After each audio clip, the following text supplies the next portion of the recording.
মেলায় যেয়ে কি কি দেখলাম দেখতে চাইলে চোখ রাখুন ফুল ভিডিওতে।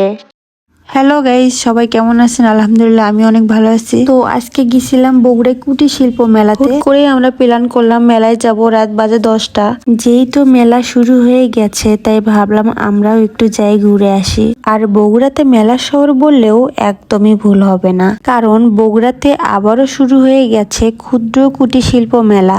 আর মেলার ভিতরে যাওয়ার জন্য মাত্র 20 টাকা দিয়ে টিকিট কিনতে হবে। টিকিট কিনে চলে যায় মেলার ভিতরে, আর ঢুকেই দেখলাম এখানে মানুষজনের বেশ ভালোই ভিড়। আর আমার কাছে মনে হলো আগের তুলনায় এবারে মেলাটা একটু বেশি জাঁকজমক। তো প্রথমেই আমার চোখ গেল জুয়েলারির দিকে। আর এখানে অল্প টাকায় যে এত সুন্দর সুন্দর জুয়েলারি পাওয়া যায়, না আসলে আপনারা মিস করে যাবেন। আর এখানে রয়েছে চুড়ি, চুড়ি মানে মেয়েদের আবেগ। অনেক সুন্দর সুন্দর চুড়ি, অনেক সুন্দর সুন্দর জুয়েলারি পেয়ে যাবে মাত্র 30 টাকা 60 টাকা শুধু মেলাতেই। আর মেলাতে আমার সবচেয়ে পছন্দের জিনিস হচ্ছে এই ডলগুলো, আমার ভীষণ ভালো লাগে। তো যারা নতুন বাসা নিছো বা নতুন সংসার সাজাতে চাচ্ছ তাদের জন্য কিন্তু মেলা বেস্ট।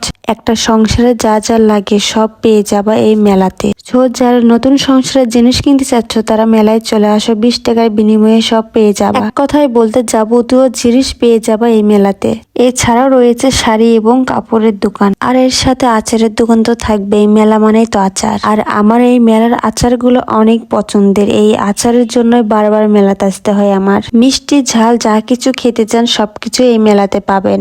তারপর আমি চলে আসলাম বাচ্চাদের খেলনা আইটেমে। আর প্রতিবারে মেলায় শুধু আমার বাবুর জন্যই আসে, আর ওর খেলনা দেখে ওর মাথা ঠিক থাকে না, মন চাই সবগুলো খেলনাই বাসা নিয়ে যাবে।